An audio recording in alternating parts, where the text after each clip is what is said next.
Hello,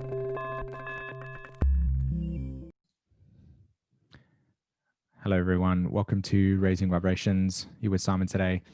And in today's video, we're going to be looking at the Neptune direct. This is for the 28th of November, 2020. And just a quick reminder, this video is part of a playlist of information that we're putting out as we move closer to the Great Conjunction that takes place in Aquarius with the sign Jupiter and the planet Jupiter and the planet Saturn in, as I said, the sign of Aquarius for the 21st of December 2020. It's a really big deal because Jupiter and Saturn reflect our psychological relationship to our own sense of authority, Saturn, and our own sense of cosmology or truth that we use to navigate and allow us to answer the questions in life and how we perceive the world. It gets filtered through our Jupiter.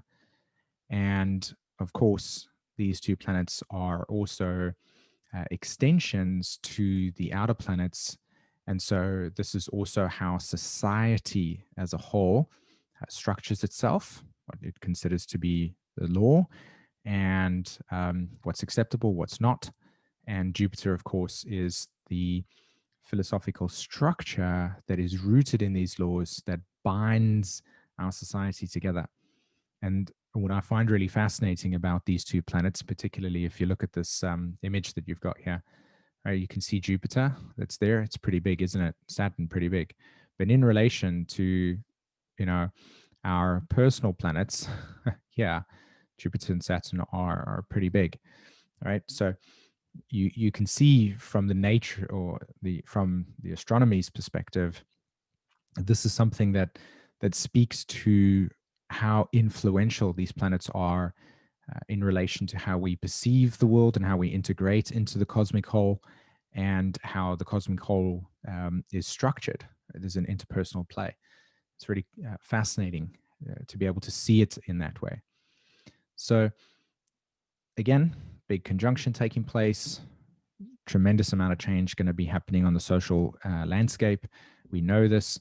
And so these videos are here to support how we're going to digest that very complex reality that's about to come to us and what it means for us individually. Okay. All right. So a little bit of housekeeping quickly. Let me just tell you what I want to do. I want to talk about something very personal quickly, just for a second. And then we'll jump into looking at Neptune's direct and what it signifies and how that's going to impact us. And then we'll just kind of end off with a summary of the Neptune direct video. So that's the kind of plan. So just something very personal, two things I mentioned on the community page a while back around Chiron material. And I'm really excited about that. There was a lot of response to getting a better understanding of this. And the reason why I posted it was because I'd been discovering deeper insights around what I felt my relationship is to Chiron, and I want to put that out there. But these videos have become a priority at the moment. So once this is done, I'll then create some content around Chiron for all of you, okay? Let's get into this Neptune experience for us. Okay. So this is the chart for when Neptune goes direct. As you can see, there's a stationary symbol there. That S stands for stationary. That R with the little X stands for retrograde. As you can see, Uranus is retrograde, Chiron is retrograde, and the moon's nodes are in a retrograde motion when they go forward. So the moon actually moves like that. So it goes 18, 17, 16, whereas the planets, when they move forward, they're actually moving like that, 8, 9, 10, 11, 12.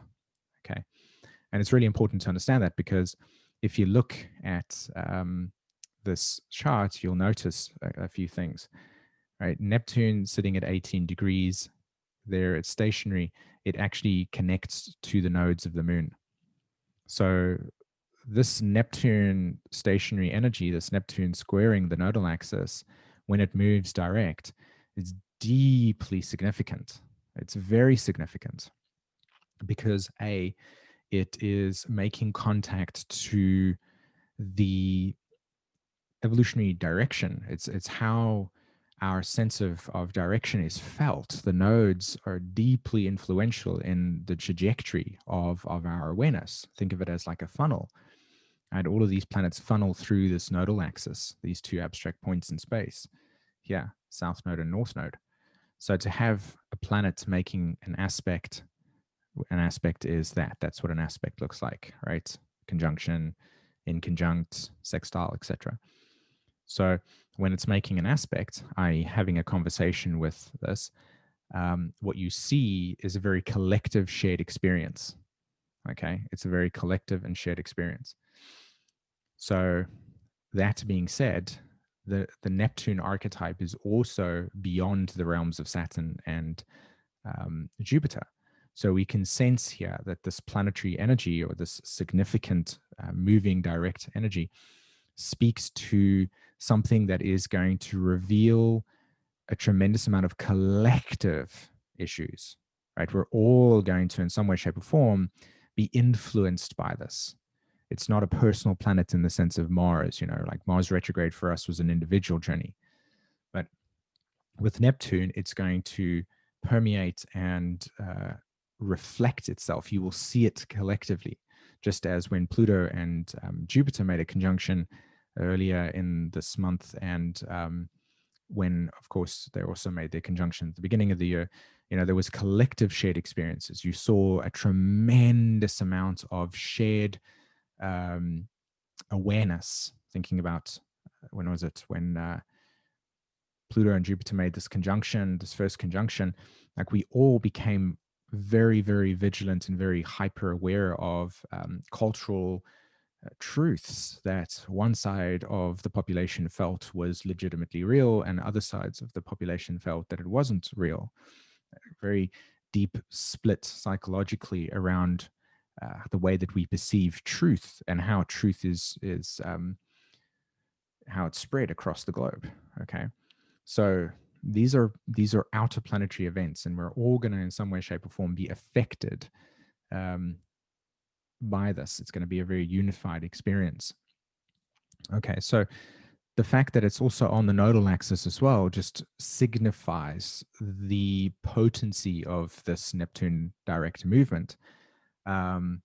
Again, this just compounds and adds to our shared collective experience and how it's going to shape us as a culture, and then brought, moving beyond that, how it shapes us as a globe, as in humanity. Right, we're all in some way, shape, or form is going to have this tremendous shift in perspective begin occurring for us in ways that is beyond the scope of our immediate environment. Our sense of being able to control this thing is beyond us, and everybody's going to be interacting with it. So let me give you a very clear and practical example. The landscape to which the world is existing at the moment has been influenced by COVID-19. Okay. From my point of view, I assign COVID to the Neptune transit.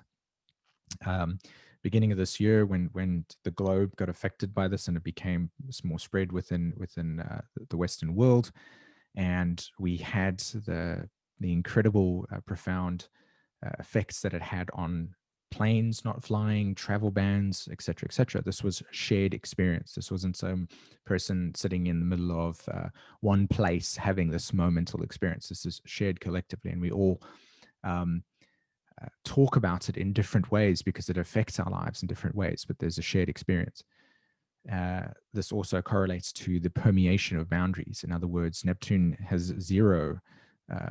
It doesn't honor boundaries in the sense that it just permeates through everything. So, from Neptune's point of view, everything is porous, right? It just moves through subtly. So, with that being said, this Neptune square the nodes, that is influenced deeply by this Jupiter. So let me show you here. Okay, Jupiter, it's in relation to the south node. Okay, Neptune is squaring the nodes. And just when you thought it couldn't get more collective, Simon goes and says, hey, did you know, guys, that the planetary nodes of Uranus, which sit here on the line, I have the exact thing. It's the 11 degrees of Sagittarius is the south node, 11 degrees there, and 17 degrees is where, well, there, 17 degrees is where the south node of Uranus sits. Okay. Now, although that the nodes themselves are not exactly on that point, they are literally within a degree of proximity. So not only do you have Neptune square the actual nodes of the moon, something that's very conscious, we can make sense of it in the very present and real world, but when anything contacts the planetary nodes, we're going to have deep subconscious memory permeate into our physical awareness. And the best way to describe this is like this. You're on a boat and the water is still. Okay, so that's the water, and it's going to be a very terrible drawing, but here we go. There's the boat, and you're sitting in there, right? Da-da-da.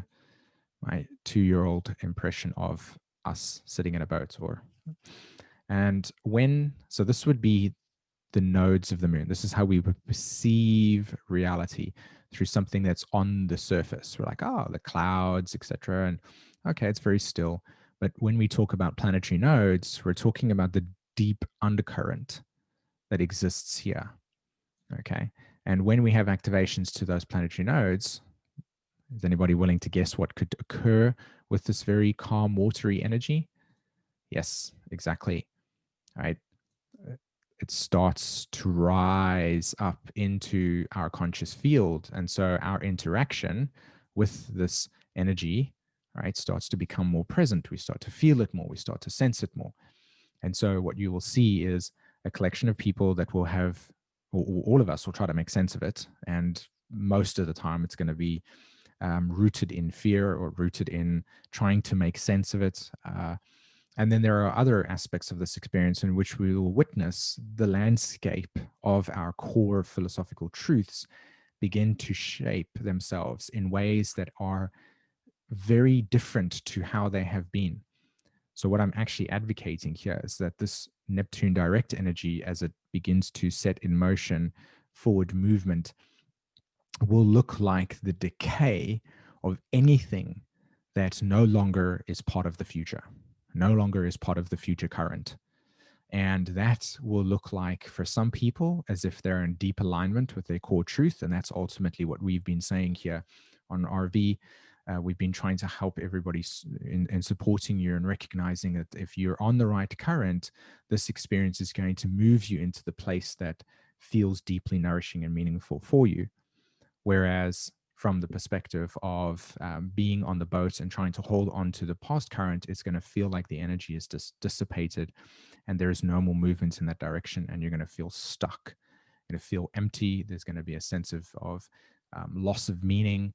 And this is going to be witnessed very clearly within the scope of our societal structure.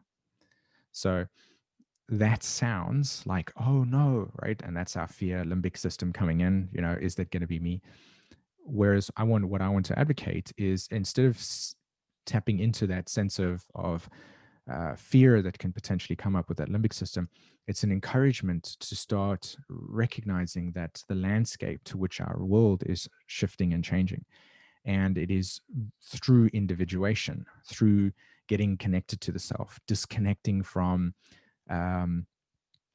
influenced ideologies and perspectives that are not rooted in your own sense of awareness. This is a shift in cultural narrative that will look like on the surface in a very oppressive old regime kind of way, but inwardly within ourselves, it's a liberation. And you can see the Uranus moon contact, right? That's sitting here. And just when, again, Simon decides to not make it more complicated and add extra layers of bizarreness, he's going to go ahead and say, did you know that the planetary nodes of Neptune sit on this axis here? So the fact that we have Neptune contacting the nodes themselves and on the planetary node of Uranus, And then we have Uranus squaring, it's called a bending node. That means that it's now in aspect. Let me clear this for us. Let me draw a line straight through like that. That's a very horrible line. There we go, like so. And then you have the nodes of Neptune move across like that. So you can see here that this activation is also at a cross section in relation to Neptune's nodes. There's the square format. So there's tension that Uranus is bringing to the surface surrounding our sense of values, our core truths, our sense of values. Just ended at that. So we're all at this point in time having Uranus rise, or it's going to feel like this. It's going to feel like this. The energy is going to come to the surface. It's going to permeate into our awareness, and it's going to reveal to us deeply unresolved emotional material around survival, fear of survival, our resources, who has resources, who doesn't. Okay, that's what's going to show on the surface. Then, and that's going to awaken this axis, right? And that axis is going to reveal itself like this. It's going to have a group of people that are going to be deeply rooted in the need to hoard. And then it's going to be the group of people that are going to see humanitarian nature and want to share resources in that way. So there's two of these very distinct dynamics that are going to take place with a large complexity of nuanced sub experiences that are too vast to name, but you will see offshoots of this. What's the purpose here? Well, it's really to get in contact with your core needs, your core understanding. What's your philosophy? How do you see the world? And really coming into your own individual truth. This is about pure individuation. There is no personal agenda here with regards to planets. They're not like, okay, you guys go over there, you go over there. Oh, you were bad, so you go there. It's none of that human mind nonsense. It is simply just speaking to the necessary need to individuate your perception of truth from a collective ideology and find what is the core at your being, what lights you up, what is the meaning that you have, what are your gifts, what are your talents. And this is about an exploration of that. This is about shifting the narrative completely from the resources and values being in one specific way, and it's redirecting it to a completely new way. So again, Neptune reshapes the landscape by creating a loss of meaning or reflecting loss of meaning. And that loss of meaning will then also reveal where there's no resources in that old structural reality. And when you are on the other current, you will feel abundance of resources there. You'll feel more in alignment and attunement with your sense of self and truth and life. And again, this is very complex. So this is not black and white, like, okay, this is that and that is that. No, but this is what will occur and what will shape the landscape of our society going forward for the next 20 years, particularly because this great conjunction that takes place between those two planets are in Aquarius. Okay. And at some point, they will actually conjunct the south node of Neptune. So there's a tremendous amount of closure with these two planets, Jupiter, Saturn. And what we'll experience is an illumination of everything that no longer is part of the future or part of the past. And we need to let go of that completely. Okay, so this is a process of deep cultural shifting, and that's what's occurring on the outside. But what's occurring for inside is letting go of truths and belief systems and perspectives and a sense of identity that are not rooted in something that's authentic for you. So this Neptune is creating revelations. So here's what I want to share here as I end this video today for everybody. The square of Neptune to the nodal axis has been stripping away all our false beliefs. Okay, stripping away. That's a really, really good word there. And revealing addictive patterns that are rooted in our illusions. So wherever we have patterns of disassociation, where we have patterns of unresolved material, that we use our false belief system or our belief systems that held a sense of meaning in the past, that's holding you back now, right? It's liberation from that. It's a complete fracturing of those perceptions of ourselves that are not rooted in who you really are, but patterns of self that have been part of the past through necessity. So the nature of the squares to the nodes indicates that the Sagittarius South Node, ruled by Jupiter, that's just made a conjunction to Pluto, holds the key to resolving the tension in relation to the true meaning we're finding in our lives. Okay? So as we release old conditioned beliefs, South Node and Sag, this is ruled by Jupiter conjunct Pluto. We know this is a new phase. We're able to connect more deeply to our own core truth. Moon conjunct Neptune, Moon conjunct Uranus in this Neptune direct energy. So essentially, Neptune direct opens the doors of perceptions or perception and brings a significant shift in awareness for all of us all. We can experience a greater clarity and meaning around the core values that we feel are authentic and honest to our being. As our awareness shifts, we can bring deeper insights and compassion for how we experience the past. In other words, healing the past, forgiving things that you felt that you judged yourself for, that you perceived yourself negatively for, patterns of guilt, patterns of shame, removing those things and really eliminating old ideologies and truths that were rooted in a repression of yourself in some way, shape, or form. And so this leads to an anticipation as we align with our core truth going forward. Okay. So happy Neptune direct, everybody. I really hope that this energy provides you with, while it may not necessarily seem in the moment joyful, some of us will not experience it as that, but this is an energy of disillusionment and disenchantment and what's really there for us, and then being able to move forward with that energy in a supportive and positive way. Okay. All right, everybody. Have an amazing day. Take care. Bye-bye.